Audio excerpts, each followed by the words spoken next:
অনেক সময় অনেক মানুষ সত্য পথে থাকতে গিয়ে সদা সর্বদাই সত্য কথা বলতে গিয়ে সে বিভিন্ন নির্যাতনের শিকার হন, বিভিন্নভাবে পেরেশানিতে সে যুক্ত হন, যে কারণে অনেকেই ধৈর্য ধারণ করতে পারে না বিধায় সে এই বিশিষ্ট বার্তা হতে পারে না। এক নাম্বার নিয়ে আমরা কিছু কথা বলি। আপনার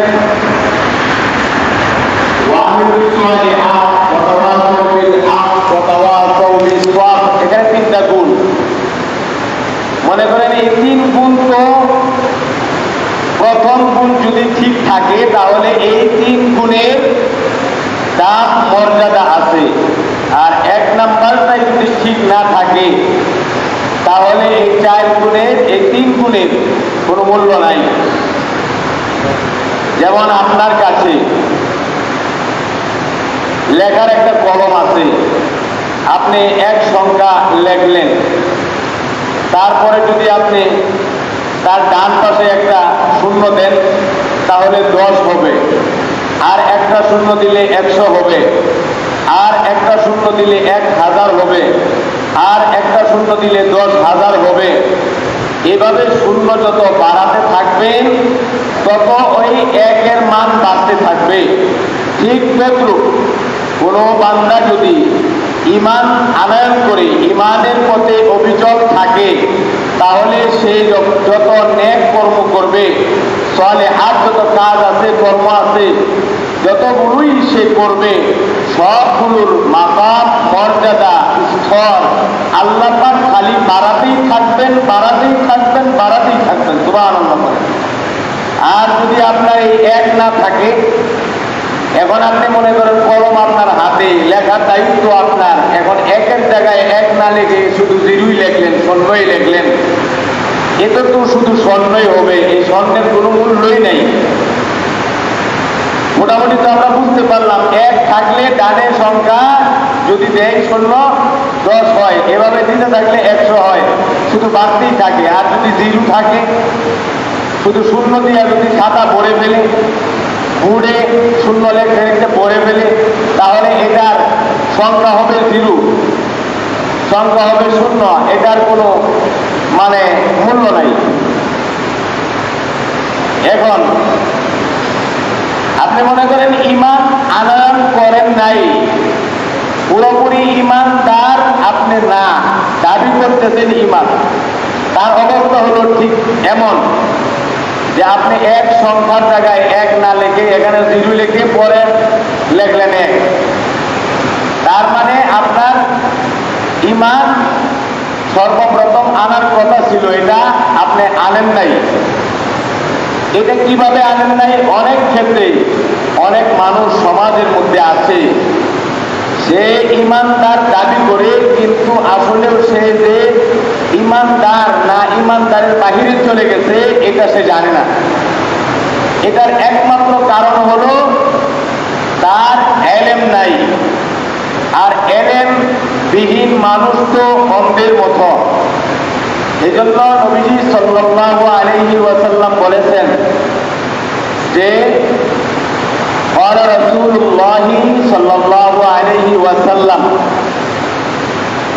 طلب العلم فريضة على كل مسلم, যে প্রত্যেকটা নারী এবং পুরুষ তাদের প্রত্যেকেরই জন্য ইসলাম শিক্ষা করা ফরজ। কতটুকুন শিক্ষা করা ফরজ?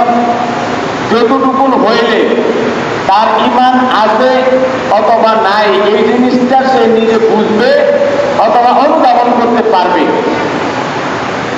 মোটামুটি আমরা বুঝলাম তো যে ঈমান কার আছে কার নাই, সে হালাল ভাবে আছে না হারাম ভাবে আছে, বৈধ অবৈধ, যে এক কথায় মুআমালাত মুআশারাত লেনদেন যা কিছু আছে সব কিছু ইসলামিক ভাবে শিক্ষা করা প্রত্যেকটা নারী এবং কিসের জন্য খরচ করা হয়েছে? অন্য এক জায়গায় উৎসাহের জন্যে। ওই যারা ওই ইলমে দ্বীন শিক্ষা করবে, যারা এই শ্রেণীর লোক, তাদেরকে নবীজি বলেন قال رسول الله صلى الله عليه وسلم خيركم من تعلم القرآن وعلمه। পৃথিবীর মধ্যে সর্বোত্তম সর্বোৎকৃষ্ট ওই জাতিকে বলা হয় যারা কুরআন শিক্ষা করে এবং অন্যকে শিক্ষা দেয়। নবীজি বললেন খায়রুকুম মান তাআল্লামাল কুরআন, যে ব্যক্তি কুরআন শিক্ষা করে ওয়া আল্লামা এবং শিক্ষা দেয়, সে হলো পৃথিবীর মধ্যে শ্রেষ্ঠ উত্তম, তাকে সবচেয়ে দামি আল্লাহ পাক বানাইছেন। এখন যেটা সর্ব উত্তম উৎকৃষ্ট একেবারেই জরুরি অপরিহার্য, এই শিক্ষা থেকে আমরা অনেকেই অনেক ক্ষেত্রে অনেক কারণেই বঞ্চিত। এই কারণ বহুজনের বহু রকম হতে পারে, কিন্তু তাই বলে তো আল্লাহ পাকের হুকুম নবীজির তরিকা তো ভিন্ন হতে পারে না। সমস্ত মুসলমান যে দাবি করবে আমি ইমানদার, সকলের জন্য একই নিয়ম একই পদ্ধতি। নামাজ যদি কেউ মনে করেন এক ওয়াক্ত কাজা করে, সে হুজুর হোক আর হুজুরের বাহিরেই হোক, সবার জন্য শাস্তির যে নির্ধারিত পরিমাণ ধার্য করা হয়েছে তার কম বেশি হবে না। সবার জন্যই সমান যে ইমানদার দাবি করবে। এখন প্রশ্ন হলো ইমান কার আছে আর কার নাই, এই বিষয়টা একটু আলোচনা করার দরকার, নাকি বলেন? আমার যে ইমান আছে আর আমার ইমান নাই, এই বিষয়টা নিয়ে এত আলোচনা নাই। এই আলোচনা না থাকাতে আমরা যারা জানলেওয়ালা, আমরা বেশি থেকে বেশি আলোচনা না করাতে আমাদের যারা মুসল্লি তারা অনেকেই জানে না কার ইমান আছে কার নাই। এখন দেখেন আমরা কি পড়ি। সর্বপ্রথম বাবা আদম থেকে নিয়ে আমাদের নবী পর্যন্ত যদি খেয়াল করি, সমস্ত নবীরা একই দাওয়াত দিয়েছেন, যেটা 3 নম্বরে, যে আমি যখন সত্য পথে চলবো, দাওয়াত যখন দিব তখন আমার উপরে মুসিবত আসবে। নবীরা যখন দাওয়াত দিয়েছিলেন প্রত্যেক নবীর উপরেই মুসিবত এসেছিলেন। কি বলছিলেন? তাদের অপরাধ কি? তারা বলছিলেন যে বলো লা ইলাহা ইল্লাল্লাহু আদামু সাফিউল্লাহ। আদম আলাইহিস সালাম এইভাবে দাওয়াত দিলেন। হযরত নূহ আলাইহিস সালাম দাওয়াত দিলেন লা ইলাহা ইল্লাল্লাহ নূহু কালিমুল্লাহ। হযরত ঈসা আলাইহিস সালাম দাওয়াত দিলেন লা ইলাহা ইল্লাল্লাহু ঈসা রূহুল্লাহ। মূসা আলাইহিস সালাম দাওয়াত দিলেন লা ইলাহা ইল্লাল্লাহু মূসা কালিমুল্লাহ।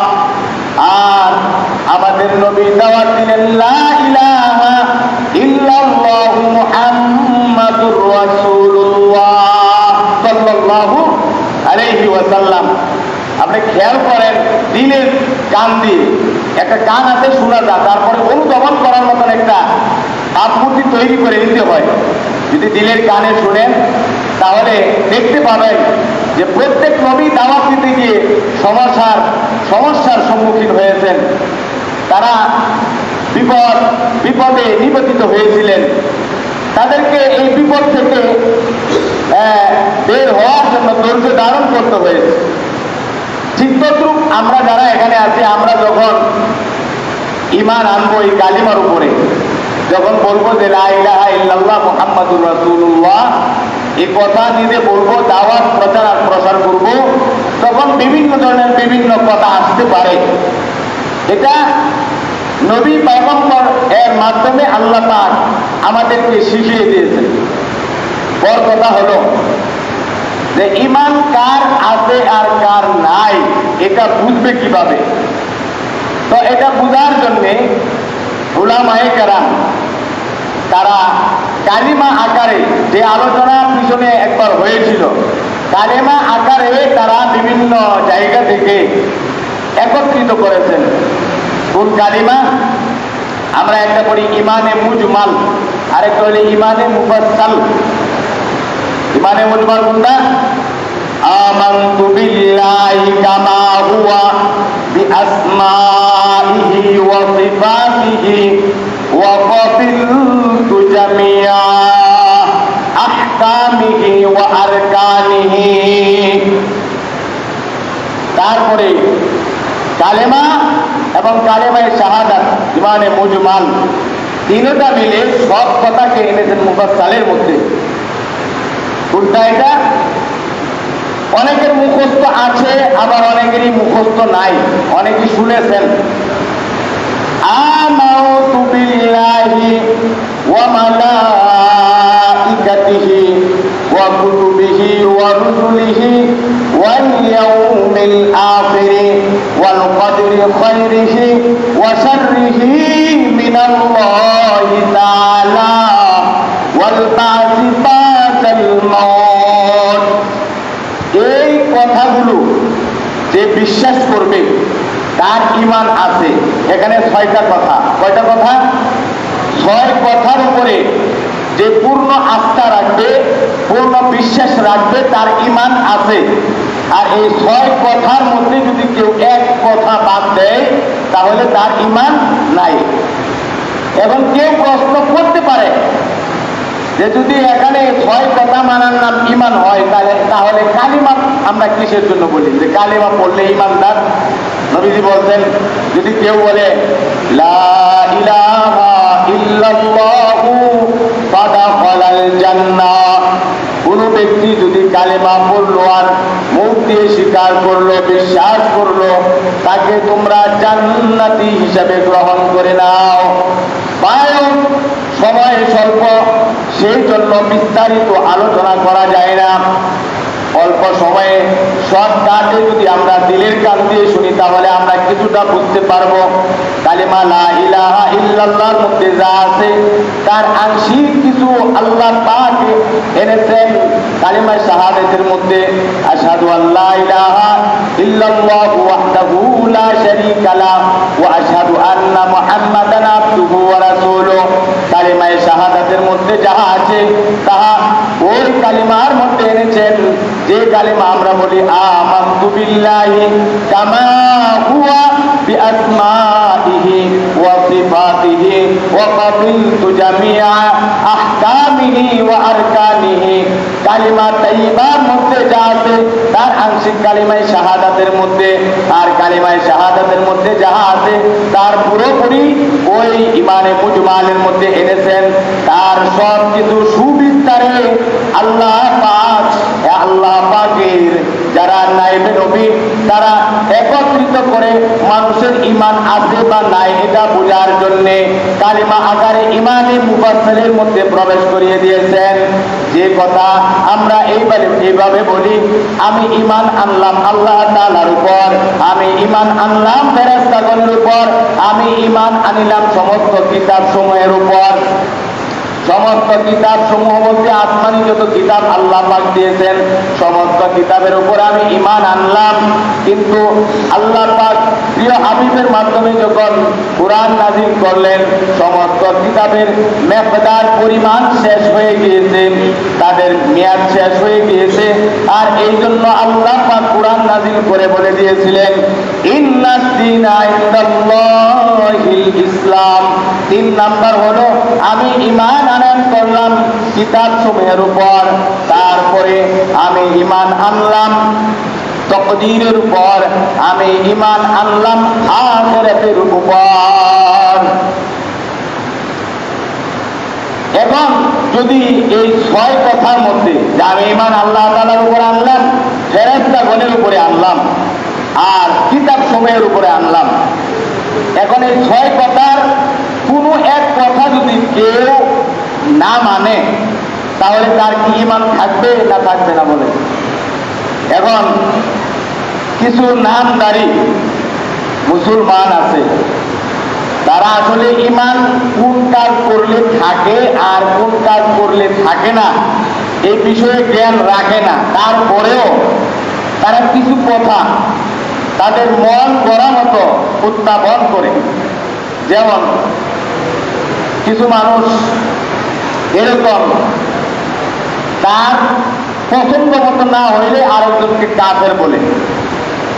আর হাদিসের মধ্যে আসছে, কেউ যদি কাউকে কাফের বলে আর এই 6 গুণ যদি তার ভিতরে থাকে, মনে করেন আপনি একজনকে কাফের বললেন, তার ভিতরে এই 6 গুণ আছে, সে যদি জ্ঞানী হয়, জানলে বলা হয়, তাহলে বলবে তুমি যে আমাকে কাফের বললে, আমার ভেতরে তো 6 গুণই বিদ্যমান, কোন একটা গুণ তো আমার ভিতরে এরকম নাই যে এটার বাহিরে আমি আছি, আমি তো 6টা গুণকে বিশ্বাস করি, তাহলে আমাকে কাফের কেন বললাম? যদি ওই ব্যক্তি তাকে কাফের বলে 6 গুণ তার ভিতরে থাকে, যে ব্যক্তিকে বললেন, তো বলতেছে ওই ব্যক্তি কাফের হবে না তার ভিতরে যদি 6 গুণ থাকে, আর যে ব্যক্তি বললো সে ব্যক্তি কাফের হয়ে যাবে। নাউজুবিল্লাহ বলেন। এখন দেখেন, 6 কথার মধ্যে এক কথা হলো যে আমি ঈমান আনলাম কিতাব, সমস্ত কিতাবের উপর। কুরআন হলো আল্লাহ তাআলার কিতাব। এই কিতাবের মধ্যে আছে আলিমুল গায়ব।